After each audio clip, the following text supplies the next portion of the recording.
Everybody get up, it's time to slam now. We got the real jam going down. Welcome back to another episode of Orange Peel. Today I'm joined by Alex Funderburke. Alex, how are you doing? I'm doing great. Thanks for having me, Kennedy. How are you? I'm doing really well. How was your Christmas break? It's been a while. Um, yeah, no, it has been a while. It's been good, just chilling at home with the family. Not doing much because COVID can't really go out, but I've been going to my sister's basketball games. But how about you? How's your break been? It's been pretty good, and I'm really glad that you mentioned basketball because that's exactly what we're going to dive into today. The NBA season started the 22nd, and of course, they had their preseason a little bit before that. But one of the biggest questions everybody's had coming in is just the Lakers, and do you think that the Lakers will repeat another championship this year? Yeah, no, I think that they're definitely set up. I think the best roster in the league. I mean, there's not many teams that can stop you, but no, they look good so far. I think as long as they stay healthy, I think they'll be the team to win it all. And as far as it goes, do you think Miami will come back? Right now they're playing without Jimmy Butler, so do you think that they'll come back, or Celtics will take it, or who do you think will take it in the East? The East is definitely a lot more competitive. I think the West is the better conference, but I think there's a bunch of like mediocre teams that can win the East. But I think that this is either the Bucks or the Nets here. I think if the Nets can find a way to stay healthy, Kyrie has a ton of injury problems. But if they can stay healthy, I think they might be able to take it. As much as that pains me as a Knicks fan, but no, I would go with the Bucks. I think the Heat can make a run though, if Jimmy Butler can get back and be the Jimmy Butler we saw in the bubble. Definitely. And I mean, the Celtics are one of those teams that we've seen kind of in the semifinals for the East, but not really making it to that finals yet. But do you think that with Jason Tatum playing healthy, playing well, and, getting rid of some players like Gordon Hayward and having just kind of their young team, do you think that they have enough to make it to the finals, or do you think there's another team that will take Celtics? They're definitely an interesting team. I definitely think as long as when Kimba does come back, as long as Kimba is Kimba, Jason Tatum is. We all know he's a stud. He's quickly rising up the ranks in the top players in the league. Jaylen Brown's another good player, so they definitely have the roster. Right now, I still would put the Nets, the Bucks, and the Heat above them, but I would not be shocked if come springtime we saw the Celtics in the finals. And one of the biggest things that I've noticed about the Nets, especially bringing Kyrie in, KD adding towards him, do you think that the Kyrie KD chemistry will ever fade out? Because, Kyrie has had a little bit of problems with some of his teammates. A lot of people have wondered, is he selfless enough to let KD take that spotlight? So do you think that that's ever going to become a problem in this season? Or do you think that they have it squashed out?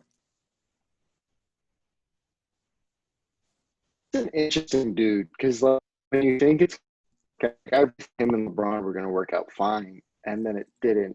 So him and Kyrie seem to be good friends. It should last, but at the same time, Kyrie is kind of marches to the beat of his own drum. So if it doesn't last, I can't say I'd be surprised. But no, the Nets are interesting because like they can be so good if they stay healthy and if they stay drama free, but that's really hard for Kyrie to do. And then, of course, Steve Nash coming in for his first season. Were you surprised with how they started off, or do you think that he's inherited a really good squad? So do you think that he has enough to where this can kind of stop the Steve Nash coaching talk, or is this just showing that Steve Nash can be a good coach in the NBA? I wouldn't say that them hiring Steve Nash really shocked me. But at the same time, he doesn't really have to be a coach. I mean, you have two of the top 10 players in the world on your team. You can kind of just say, hey, you guys go do you and we'll be fine. So say, I wouldn't put their failures on Steve Nash, wouldn't put their successes on Steve Nash. I think Steve Nash is just kind of like a figurehead. I think it's very much like when you have LeBron on your team, it's LeBron's the coach, not Vogel or not Ty Lue. It's LeBron. So I think it's the same way. KD and Kyrie are kind of the coach of that team, and Steve Nash is kind of just there to make sure things don't get out of hand. And moving it back to the West for some coaches that had a memorable year, For Steve Kerr and the Warriors with Steph Curry coming back, and of course they brought in Kelly Oubre Jr. Do you think that we'll see the Warriors have a chance at the West, or do you think that this might be a year they have to sit out, especially without Klay Thompson? Without Clay, it's going to be hard, especially because Kelly Oubre has started the season so poorly. I mean, he was like 0 for 30 or something like that on shots that weren't dunks. Like, he was off to a very, very rough start. Wiseman's looked good so far, but without Clay, I think Clay was always kind of the glue that kept that team together. And without him, it's going to be really hard for Steph. Of course. And then, of course, we had the Nuggets last year that had their really great run in the bubble. And we've seen the Nuggets in the past couple of years to show that they can be that team.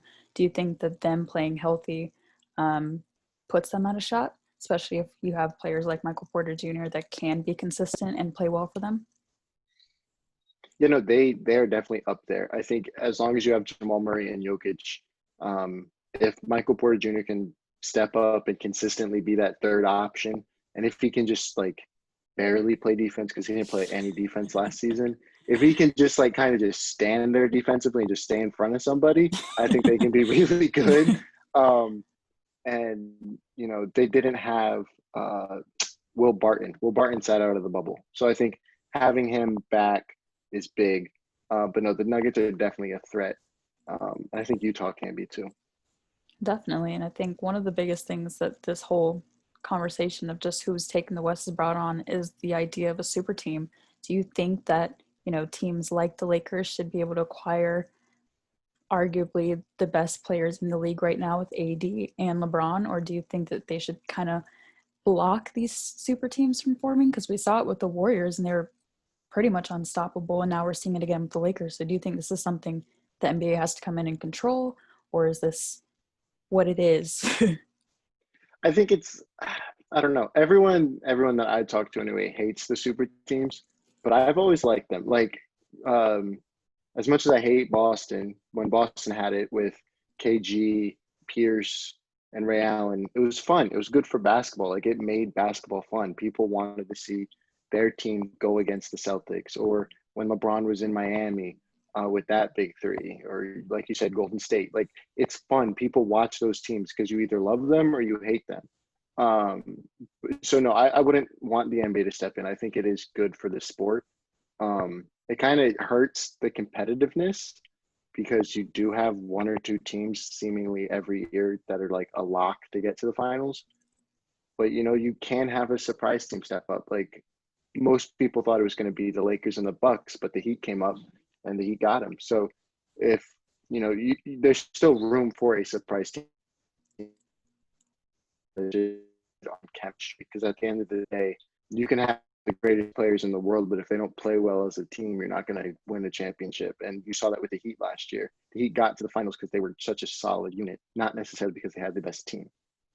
Exactly. And I think that's a really good point because I know I'm kind of iffy about the super teams because part of me loves them because you get to see such exciting basketball and just different players that you probably wouldn't put together.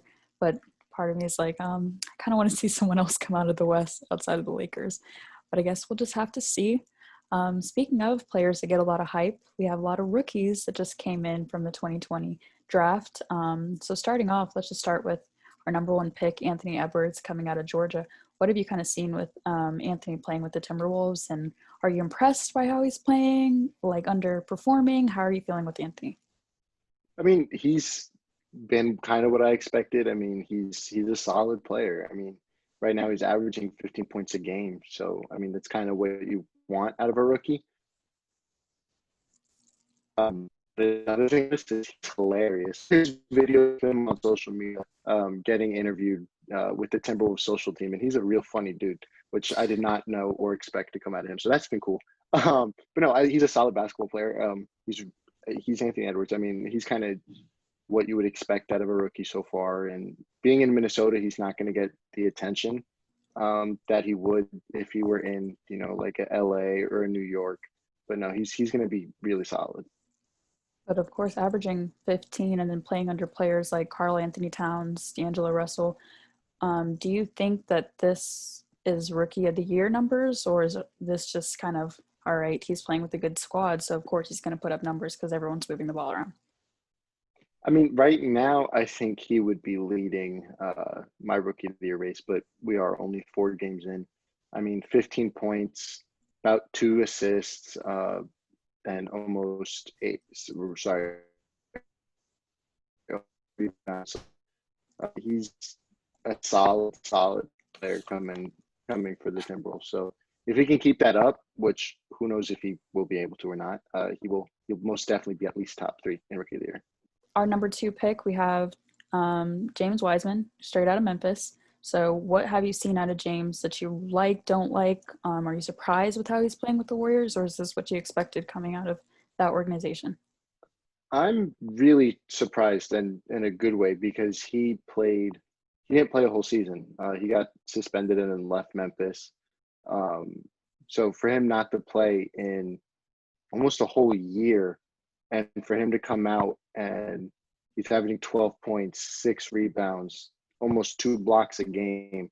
To do that at the NBA level is really surprising, especially because college played like 5 or 6 games.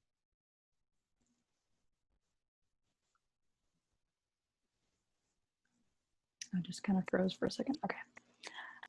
Yeah, and then how much of this can we attribute to just the players that he's playing under? I mean, playing under Draymond Green, who's an experienced big man, and Kevon Looney, excuse me, who has shown that he can step up for the Warriors. How much of that is attributed to who he's playing under, and how much of that is attributed just to his talent? I think it's a little bit of both. I think he went into a great situation. I mean, that the Warriors organization is such a well-run organization where they're not going to set players up to fail. Like you could see with my favorite team, the Knicks. Like we are not a well-run organization, and we will never be good because of that. But you go to an organization like Golden State, where they're going to put their best foot forward. They're going to do whatever they can do to help their young guys and the players on their team. Want guys. There's no jealousy from Jim to take some of his minutes. So to see that, I'm sure Wiseman was thrilled when he got drafted by Golden State because it's such a well-run team where there's no drama. They always are trying to win, even if Klay Thompson's out. They're doing their best to get Steph players so they could win without Klay this year. Will it work out? Probably not, but who knows? But no, I think Wiseman is in a perfect spot for him. And then he's also in an established organization, so I mean, you're not getting any inconsistency. But speaking of an organization that's still rebuilding, our number 3 is LaMelo Ball.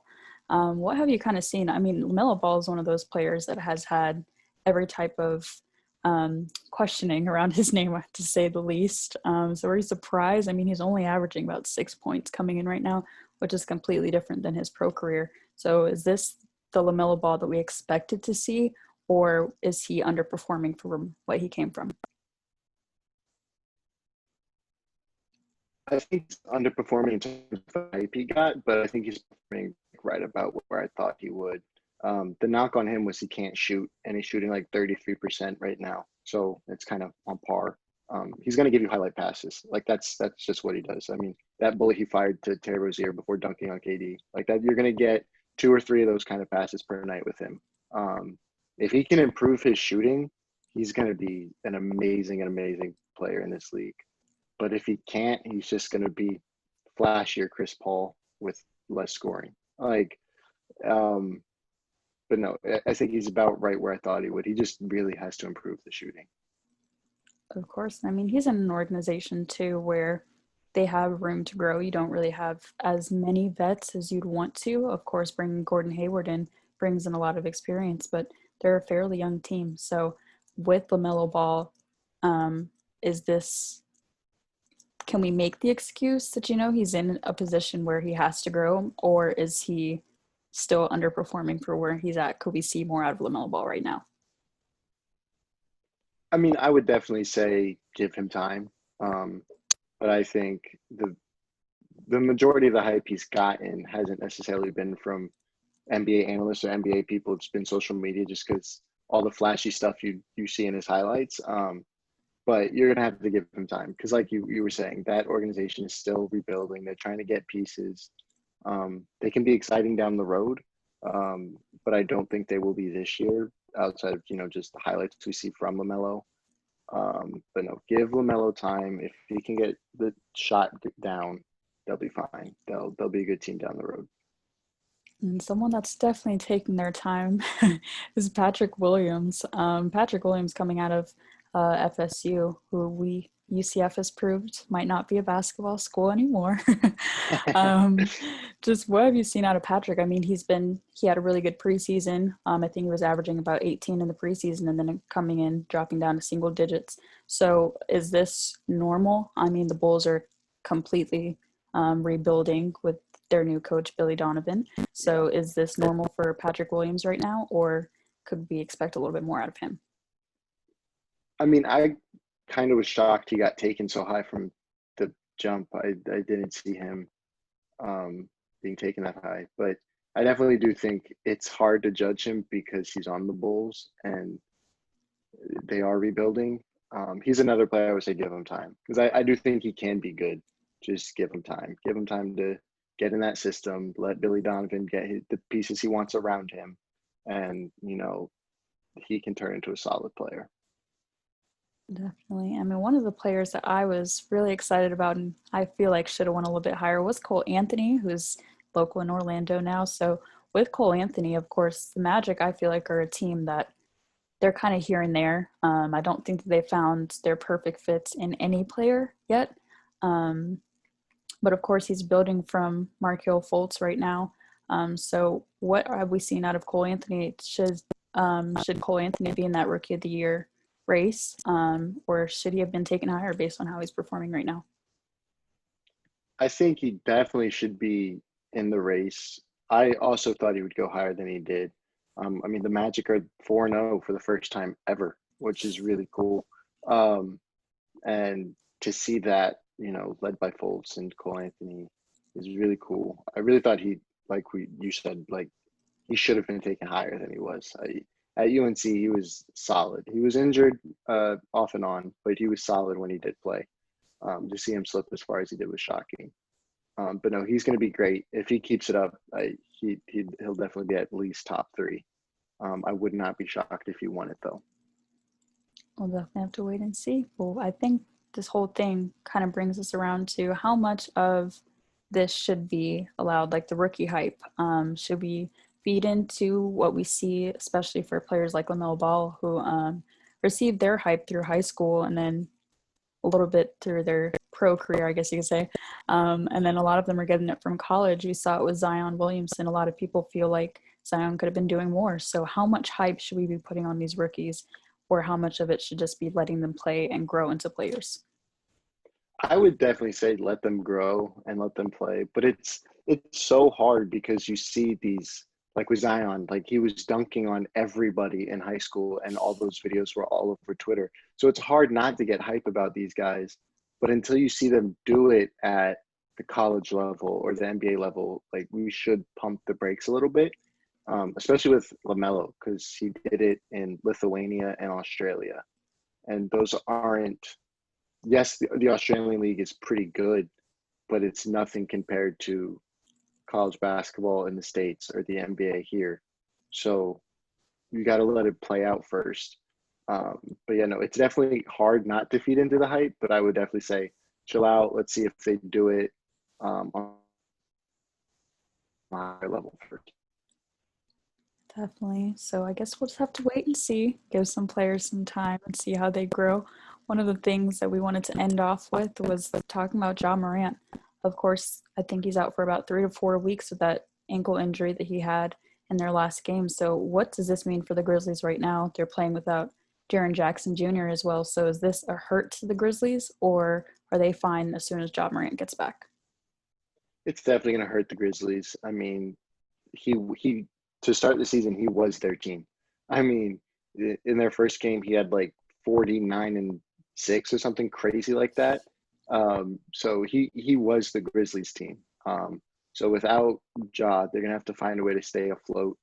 And if they can't, they're probably, I would say, just go tank, get a high draft pick, and get pieces around Ja. Because I think Ja and Jaren Jackson can be great as a tandem, but if you can get a top 3 or 4 pick and go get something like Cade Cunningham at Oklahoma State, that'll be incredible down the line.